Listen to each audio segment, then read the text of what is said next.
मेरे सभी व्यूवर्स को मेरे इस चैनल में शिव बंधन।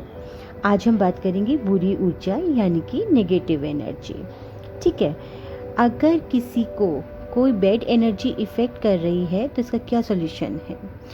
कई बार होता है कि हमारे सारे टेस्ट रिपोर्ट नॉर्मल्स आते हैं, उसके बावजूद भी हमें आउटर नेगेटिव इफ़ेक्ट्स कर रही होती हैं, यानी कि आउटर बैड एनर्जीज़ या बाहरी एनर्जीज़। ठीक है, पहले हम बात करेंगे किन कारणों से हमें बाहरी एनर्जी इफ़ेक्ट करती है, उसके बाद हम बात करेंगे कि इसका सॉल्यूशन क्या है। इस तरह की घटनाएं बहुत सारे लोगों के अंदर होती हैं जब कुछ अननेचुरल हो रहा होता है। डॉक्टर के पास जाते हैं, टेस्ट रिपोर्ट नॉर्मल होती हैं, उसके बाद भी कुछ ऐसा घट रहा होता है हमारे साथ जो हमें नेगेटिवली इफ़ेक्ट करता है।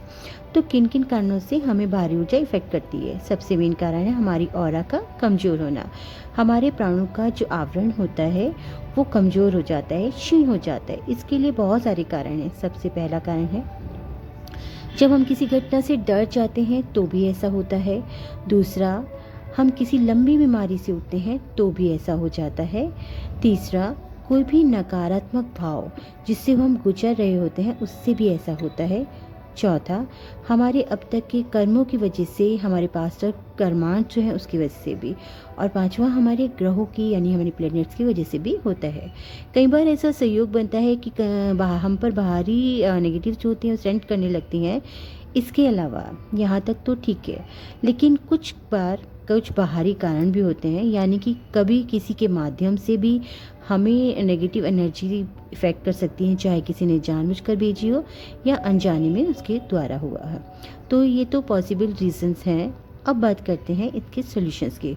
इनके 3 पॉसिबल सॉल्यूशन हैं जो कि मेरे को मालूम है, जो मैं बताऊंगी। पहला, हम अपने पर कार्य करें, अपनी ऑरा को इतना मजबूत करें कि हम पर कोई आउटर एनर्जी जो है वो इफ़ेक्ट ना कर सके। उसके लिए सबसे बेस्ट है हम ध्यान का अभ्यास करें। एक, हम अगर रेगुलर प्राणायाम का अभ्यास भी करते हैं तो हमारे प्राणों का आवरण जो है वो मजबूत होता है। तीसरा, हम गायत्री मंत्र या महामृत्युंजय मंत्र का अभ्यास करें तो भी हमारी ऑरा जो होती है वो मजबूत हो जाती है। और जब हमारा ऑरा मजबूत रहेगा तो हमारी ऊर्जा हमें सेव करेंगी। पहला तो ये तरीका है कि स्वयं पर कार्य किया जाए और इन घटनाओं के घटने से पहले ही अपने प्राणों के आवरण को, अपने कवच को मजबूत रखा जाए। इसका दूसरा उपाय है कि हम किसी सुपर पावर की हेल्प लें, उसके द्वारा हम इन चीज़ों से बचें।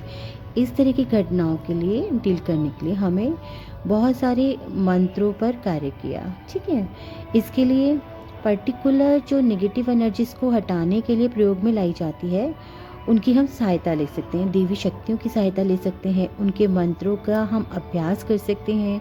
उसका संकल्प लेकर हम इस तरीके की ऊर्जाओं को एकत्रित कर सकते हैं। ठीक है, इसमें जो सबसे टॉप पर मानी जाती है सुपर पावर, उसको बोलते हैं हम बगलामुखी नाम से जानते हैं। ठीक है, बगलामुखी के मंत्रों का अनुसंधान कर सकते हैं। दूसरी सुपर पावर है हमारे जिनका हनुमंत शक्ति, वो एक बहुत संकट को हरने वाली शक्ति है, उसको संकट मोचन भी कहते हैं।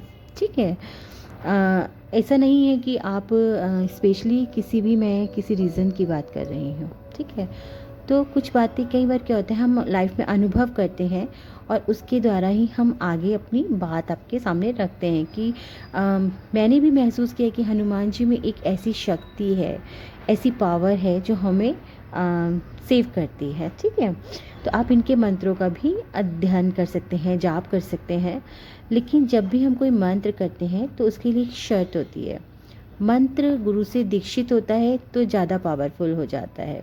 ठीक है, लेकिन फिर भी मैं ये मानती हूँ कि अगर हम श्रद्धापूर्वक कोई चीज़ करते हैं तो भी हम उन चीज़ों को सिद्ध कर लेते हैं। ठीक है, क्योंकि ईश्वर से हमारा सीधा कनेक्शन होता है। ठीक, तो आप किसी भी एक मंत्र को ऐसे पकड़ लें और उसकी सहायता से आप इन तरीके की ऊर्जाओं से बच सकते हैं।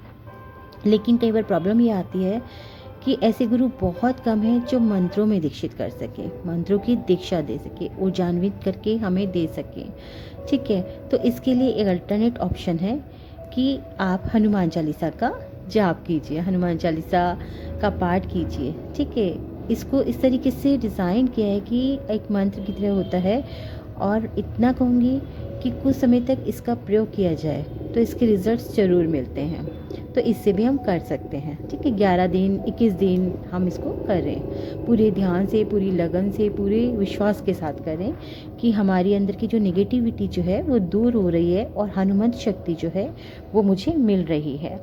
कंडीशन बस यही होती है कि पूरी एकाग्रचित होकर, पूरी कहते हैं कि पूरे विश्वास के साथ इसका उच्चारण कीजिए, इसका प्रयास कीजिए, इसकी ध्वनि को आप हमारे अंदर जाती है तो इससे बहुत ज़्यादा इफ़ेक्ट डालता है। आप इसका प्रयोग 11 दिन 21 दिन करके ज़रूर देखिएगा, तो आपको खुद विश्वास हो जाएगा, ठीक है।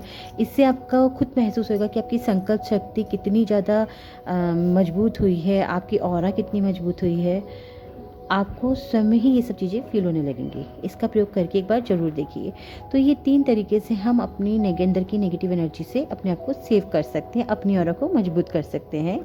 दूसरा, किसी उच्च कोटि की शक्ति का अनुसंधान करें, मंत्रों का प्रयोग करें और अपनी ऑरा को क्लीन रखने की हमेशा कोशिश कीजिए, ठीक है। कोशिश कीजिए कि बाहर ये जितनी भी नेगेटिव एनर्जीज़ हैं वो आप तक ना पहुँचे। अपनी सोच को पॉजिटिव रखिए, ज़्यादा से ज़्यादा अपने आप को एक स्ट्रेंथ दीजिए। जितना ज़्यादा आप पॉजिटिव सोचेंगे, जितना ज़्यादा आप पॉजिटिव रहेंगे, आपकी ऑरा जो है उतनी ज़्यादा मजबूत रहेगी, उतनी ज़्यादा इफ़ेक्टिव रहेगी। बाहरी ये नकारात्मक जितनी भी शक्तियाँ हैं उनसे आपका बचाव करेगी। और ये मेरा बहुत बड़ा विश्वास है कि ऐसा संभव होता है। आप एक बार अपनी ऑरा को मजबूत करने के लिए ये सब चीज़ें करके ज़रूर देखिएगा, ठीक है। इसी के साथ आज अपना ये वीडियो मैं यहीं समाप्त करती हूँ। उम्मीद करती हूँ कि आप लोगों को एक अच्छी जानकारी मिली होगी। अगर आप लोगों को मेरे वीडियोज़ पसंद आते हैं तो प्लीज़ सब्सक्राइब करना बिल्कुल भी मत भूलिएगा। साथ में एक बेल बटन है, उसे ज़रूर दबाइएगा। इसी के साथ सबको फिर से एक बार शुभ वंदन।